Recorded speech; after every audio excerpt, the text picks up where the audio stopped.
With the game of the night. It was the legendary quarterbacks and their fourth meeting. Mahomes against Brady. First quarter, Chiefs up 3-0. And Dan Orlovsky, get used to saying Mahomes to Tyreek Hill. What an awesome play call. They get Tyreek Hill one-on-one, the double move, the out and up. Patrick Mahomes holds his eyes on that middle field safety, and he knows he's got speed on a guy that just can't be covered. Beautiful throw. I love the execution by the Kansas City Chiefs. 75 yards on the touchdown. It went 61 yards in the air. Then it's Mahomes again. It's Hill again, and this time, Danny, watch him stick the landing. Unbelievable. They put him at a different spot this time. Third in the progression. Cross the field with your speed. Defender underneath. A beautiful throw by Patrick Mahomes, and then the cheetah with the finish. 203 yards and 2 touchdowns in the first quarter for Tyreek Hill. But Brady was looking to answer. There's his favorite target, Rob Gronkowski up the middle. He had 106 receiving yards on the day. And then he turns to Ronald Jones, and Rojo turns into Ronaldo Nehemiah. Watch him with the little hurdle. Up and over, Dan, for the touchdown. Awesome job of play-action pass, an easy check-down completion to Rojo. And then he does a great job of being athletic on the sideline, keeping that left foot in bounds. And finally, the Bucs get on the board. 20-7 Kansas City at halftime, midway through the third. I will simply say this. If you have Tyreek Hill on your fantasy team, mazel tov. Here he is again. Another touchdown. He was unstoppable on the day. So Tyreek Hill, there was just nothing they could do with him, and we'll talk about what they were trying to do with him as we continue. But he's making phone calls. He's having himself quite a day. Now, ensuing drive for the Buccaneers. Dan, here we go. Tom Brady heating up 44 yards to Godwin. This is an unbelievable throw on 3rd and 15 as he's getting hit and sees that safety collapse, throws that post over the top, and then the very next play they try to take another shot, gets a little pressure, that ball floats in the air, and Breland makes an easy interception. Got to keep number 12 clean. Tom Brady was just dropping back and throwing the ball downfield throughout this entire second half, and sometimes it looked really good, like it did here on a 31-yard touchdown to Mike Evans. Huge play for the Bucs. So it's a 10-point game. Ensuing Chiefs possession. It's 3rd and 17. It's Mahomes. He's back to throw. Oh, he's going to get picked off by Sean Murphy bunting, but wait, the flag comes out. Rex, they're going to call Jason Pierre-Paul. Is it a good call? Yeah, it's a good call. You can't hit the quarterback in the face. Obviously, Bruce Arians doesn't know the rules. Chiefs eventually would punt. Takes more than 6 minutes off the game clock on the drive. Over 4 minutes to go. It's Brady again. It's Evans again. His second touchdown of the day. It's 27-24. So the Chiefs just need to run out the clock. 3rd and 7. They're going to run the ball, right? Yeah, of course. Tampa to use their timeouts, right? Not when you have Patrick Mahomes. He finds his favorite receiver to ice it. Tyreek Hill, 13 catches, 269 yards, 3 touchdowns. Chiefs win a thriller. And everybody tried to hand us the Lombardi Trophy in August. You just don't throw guys out there with names. You got to practice. You got to learn to get in sync with each other. That takes time. No, it's just the external noise that when you're losing, that's what you deal with. So, I love playing for the guys that I play with, the coaches, the whole organization's been unbelievable. And I think we just got to go out, and I certainly have to do a better job the last 4 weeks of the year.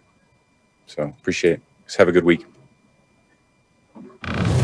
All right, so much to unpack coming out of this game. We will do this in separate chunks. We will talk about the Chiefs and Patrick Mahomes and Tyreek Hill and all of that as we continue. But it does feel coming out of this as though the Buccaneers are the story, Rex, as they continue to struggle. And as you watch this marriage between the coach and the quarterback develop, what are you seeing? Oh, man, I see Bruce Arians, can I just say, once we heard him say, we wanted to give him the Lombardi Trophy, because we made an assumption. The assumption, Greedy, was that you're going to put your player in the best position to be successful. And he's not. What would you do? You would go and you'd say, okay, Brady, we're going to run your offense. They don't do that. I don't care what people say. Here we are getting ready to play in December. They're still not running Tom Brady's offense. The worst thing, I'm going to say Bruce Arians was a heck of a football coach. The worst thing that ever happened to Bruce Arians was when the no risk it, no biscuit caught fire. Now he's into this. This is who I am and all that stuff. Man, you were a great football coach. It wasn't about your hat. It wasn't about your slogans or any of that other BS. Go back to doing what you would do. Put your player in the best possible situation. Tom Brady, we're running your offense.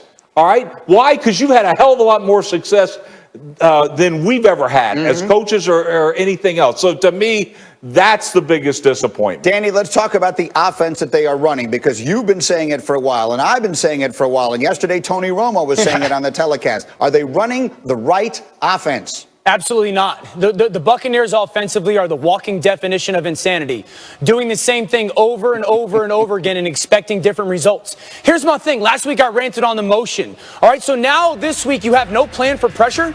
Like, there's no way to communicate at the line of scrimmage. What's our plan for pressure? How are we going to communicate against it? And how are we going to execute with it? And then the lack of play action pass. Like, the lack of play action pass is something that I've talked about for about 6 weeks with this offense.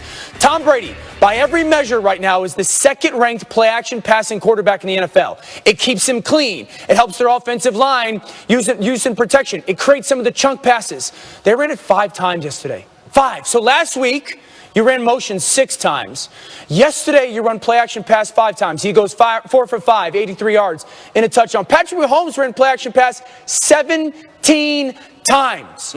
Right now, Bruce Arians is wasting Tom Brady. He got served a silver platter, on a silver platter, the greatest quarterback to ever play. And all you had to do was use him the right way. And he's completely failing Tom. And I've got fear that it's going to bury this football team this season. So you and I see that the same way. Ryan Clark, following you on Twitter as I do, and getting the chance to chat with you often as I do, I clearly get a sense that you don't think it's all on the coaching here. What are you seeing? No, I heard Rex talk about his assumption, right? The assumption was that under Bruce Arians, we would get the 5,000 yards that Jameis Winston had last year, but because of Tom Brady, we wouldn't get the mistakes. Nobody said that they'd get Tom Brady. Bruce Arians would change what he does, and that's why Tom Brady wouldn't turn the ball over. No, we thought that Tom Brady wouldn't turn the ball over because he's freaking Tom Brady. And we thought that you would get all of this explosion because you had Mike Evans, who, guess what, was good with Bruce Arians. Because you had Chris Godwin, who, guess what, was good with Bruce Arians. So we know that Chris Godwin can do these things Bruce Arians is asking him to do. We know that Mike Evans can do these things that they're asking him to do, but we thought once you got Tom Brady, you would eliminate mistakes, but that hasn't happened. So now what we want to do is, oh, Bruce, you're wrong. Oh, Byron Leftwich, you're not calling the right plays. Look how much Patrick Mahomes gets to play action. No, Tom Brady has to take some of this as well. He's missed more. He's been off target more than anybody in the NFL, 87 times. That ain't coaching. Having an open guy and not putting the ball on him isn't coaching. That is player-led. That is player-driven. And at some point, we're going to have to stop saying that everything that ever happens bad to Tom Brady is because he has bad coaching. No, say it. Number 12 ain't playing good. They can change some things, yes, but 12 has to be better, and he even said it himself. Go ahead, Rex. No, I mean, I agree. Brady certainly has to be better. But this is a 42-year-old man. 43. He's a 43-year-old guy. And all we're going to do is we're going to drop him back more than any quarterback in the league, like 67% of the time. Where's the running game? That's the reason you don't run play action, because you don't run the darn football. And to me, this thing is mind-boggling, absolutely mind-boggling. And when Peyton Manning had a similar situation, he went to Denver. What happened there? Peyton ran the whole darn thing. Why wouldn't you take your Super Bowl? Bruce, you can put that up there. Here's another Super Bowl right here. Like, you have an unbelievable opportunity, and I agree with Dan that they're wasting it. And again, look, Brady, of course, he's throwing way too many interceptions. I don't disagree with that. But one of the reasons is because you ain't using them right. So maybe both can be right. Maybe both sides of this can be true. Maybe they are not running the right offense for him, and maybe he's not comfortable in it and not playing well in it and showing a little bit of his age and all of those things. The question is it salvageable? I got 1 minute. Dan Orlovsky, salvageable, yes or no for Tampa this season? No, I can't sit here after seeing what 12 weeks of football looks like, knowing they got 10 or 12 practices left and go, they're going to reinvent their offense.